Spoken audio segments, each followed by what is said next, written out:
Do I look like I just came back from the beach or that I surfed? Guess what we are talking about today? Well, you read the title. You know exactly what we are talking about today. Guys, you know.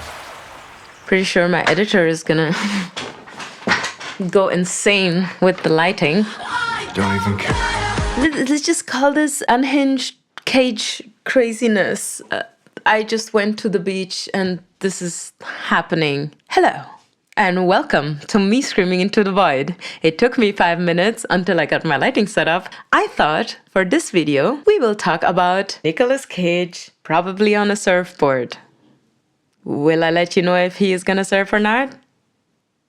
I guess I will. I guess it's going to be slightly spoilery, even though the whole premise of this movie is so simple. I thought I was sitting down to watch The Surfer, starring Nicolas Cage. And I thought, oh cool, beachy vibes, midlife crisis, probably some sharks, Nicolas Cage, what could go wrong? Well, it's Nicolas Cage. There either could be very much wrong or no wrong at all. And I am happy to tell you that this movie is brilliant. And if it's not your type of movie, it's fine. I don't understand. And that's also fine. And it also had certain moments where I was like, oh, I was not expecting that. And I wasn't expecting a lot in this movie. Lorcan Finnegan, thank you so much for this gem. And to everyone who didn't understand it, haha, I'm gonna keep this one for myself and explain it now to strangers on the internet, because why not?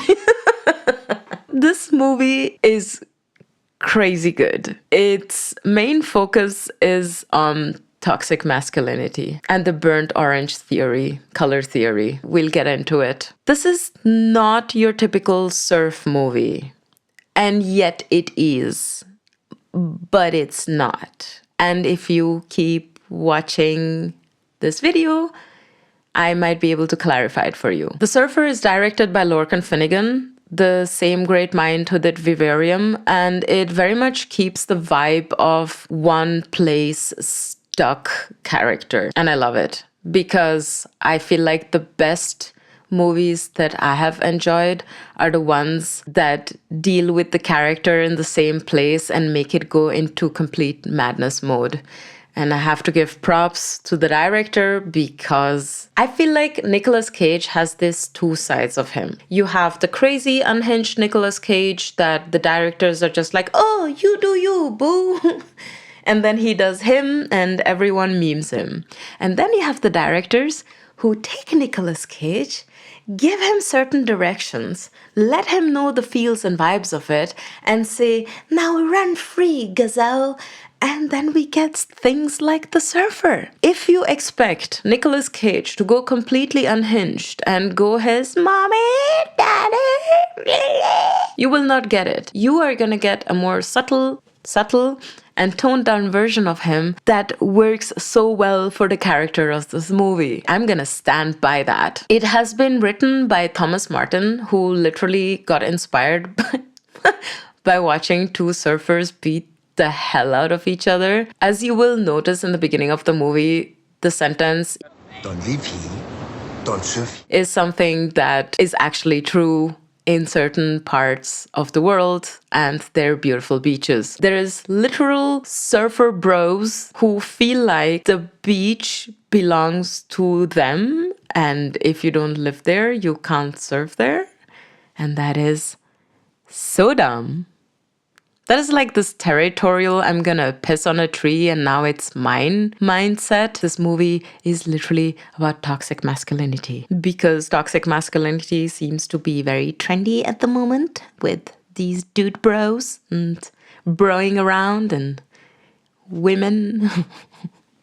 Yeah, I see you. Back to the movie. You have this territorial thing of men taking advantage of having a beach and living there. Add some surf gang mythology, sprinkle in a little bit of Aussie madness, and you've got the psychosocial thriller dream sequence madness that's somehow about surfing, colonialism, broken masculinity, hedge fund bros, and Nicolas Cage talking about pasta. Makes no sense, right? I know. And yet it's brilliant. Yes, that all happens We'll get there. And it all takes place in one primary location, a beachside parking lot in fictional Luna Bay. It is shot in Yallingup, Wadandi country in Western Australia. We never, spoiler, leave the parking lot and we are trapped. Like in Vivarium, and we're trapped emotionally, we're trapped geographically. The camera work is amazing. The lenses and the color grading that they used makes you really not only feel trapped in this location, but trapped by the heat. And you always have the sea calling to you with its waves. The sound editing is out of this world. You keep hearing the sea in the background while Nicolas Cage is sweating. Sorry, I had to say it. The musical score is done by François Teta, who also did Hesher and Wolf Creek. And it's got this very dreamy intensity that is somehow very calming and yet terrifying at the same time, because visually it's oppressing with heat. And then you have this and you're like, oh, it's so dreamy. Some people called it Disney-like, and I'm like, okay, you, my dear, kind person, have never seen any Italian old school movies ever, or French ones. We're just gonna call it Disney music. What? Okay, sure, absolutely. You're so right. Combine that with the wild noises of Aussie wildlife, of the cicadas and the lizards and the snakes. By the way, the snake that is shown in the movie, Cage gets bitten for real by that snake. Off camera, sadly, not on. But that snake that slithers by, yeah, he got bitten by it. And the whole movie feels like having a heat stroke at a beach. Visually, as I already said before, absurdly gorgeous and weird. Radek Latzak, who did The Babadook, shot it like a sunburned fever dream. Think rusty reds, burnt oranges, sickly yellows. Even Nicolas Cage's suit has been chosen specifically as a dusty, sandy suit that makes him look like he's melting into the sand. I cannot stress enough how much I like this movie. And I watched it twice. I got the screener the first time, and I was already like sleep deprived at 10 o'clock in the evening, just like, okay, we're gonna power through it and we're just gonna watch it and then go work the next day. And then I watched it in the cinemas. And in the cinemas, it's even more immersive, obviously. There is this constant visual pressure. You always feel how hot it is. And the ocean, it's like this turquoise dream space that keeps calling to him from afar with the sound. You will also see that he very much combines it with a memory of a simpler time. Nicolas Cage is our unnamed surfer. He literally has no name. It's just the surfer. In this movie, his unhingedness is very restrained until he's not, because he's gonna get into more unhinged territory as time goes on. He's this guy who just wants to surf, right? He brings his kid to his childhood beach, but surprise, surprise, the beach is run by ultra-possessive surf bros who are led by Julian McMahon's character, Scally. You know, these neo-gurus who tell men to be men, and we haven't suffered enough, and now we've become so weak, and yada, yada, yada. Blah, blah, blah, blah, blah, blah, blah, blah, blah. Those kind of guys. Yeah. So Joe Rogan, but if he were a surf bro, you know? I hate Joe Rogan with an intensity. And guess what? If you don't live here, you can't surf here. Okay? Period. That's it. It's done. It's a metaphor for modern tribalism. The wildest part, the surf gang bros are doctors and hedge fund managers up on the cliffs.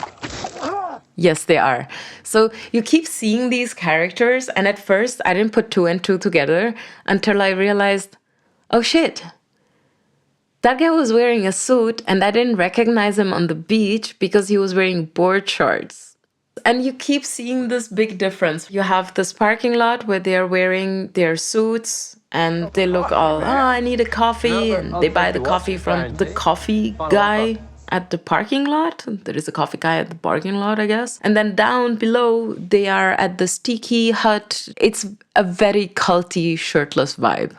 And it's awful. I love it. There's this hellish clubhouse thing going on where if you want to be accepted, you gotta suffer. And they also have this circle where they keep saying, suffer, surf, suffer, surf, suffer, surf, suffer. And then you gotta be hazed and you gotta be punished before you can be accepted by these surf bros. And then you get branded. Every single cult aspect is being done, including underage girls.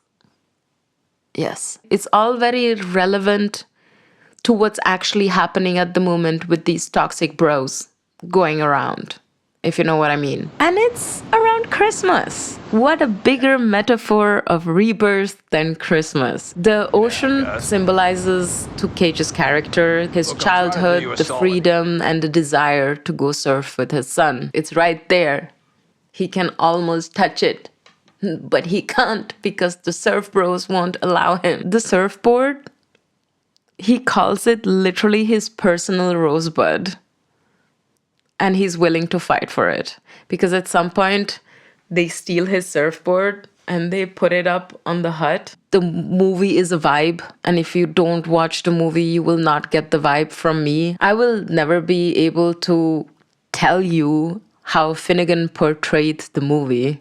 I will not. And let's not forget that the only person who's acting in a human way is an indigenous photographer who has pity on him and even offers him some water. No, the symbolism is not subtle, and yet it's highly effective. My favorite moments of this movie are when Nicolas Cage was allowed to improv when he was completely losing his mind. So he wants to show his son, hey, here's the beach where I used to surf as a kid, and now I want to surf with you on it. And I'm buying the house on the hill. It's gonna be fun. And then he gets pretty much denied access to the beach because you don't live here, you don't surf here, even though as a child he lived there. But he's immediately ostracized because first of all, he speaks American English because he had to move after things happened with his dad. Throughout the movie, he's trying to buy that house on the hill because that's his dream. And throughout the movie, he stays in the parking lot while looking at these surf bros. And these surf bros keep playing mind games with him. And it seems like the whole parking lot and the people in it are playing games with him. And at some point, there is this one scene that hard triggered me. You had this woman who was wearing pink and had blonde hair and was smoking a cigarette, and she had a little dog. And while she was smoking the cigarette, she had this open doo-doo bag, you know, dog shit bags. She had one of those in between her fingers still open while smoking a cigarette and telling Nicolas Cage stuff like, boys will be boys. They gotta let off some steam. I'd rather they do it on the beach than at home. And I'm like, therapy?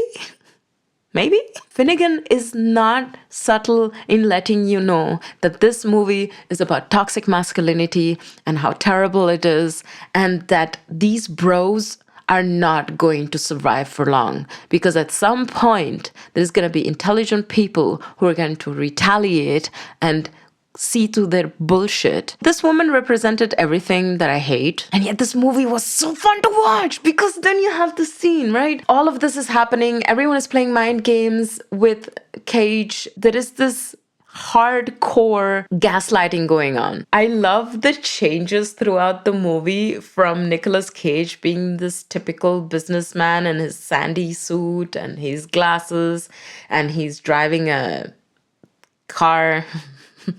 I don't remember which car. He says it, I think, a couple of times. And then he loses his shoes, he loses this, he loses that. And at some point, he starts looking like a beach bum.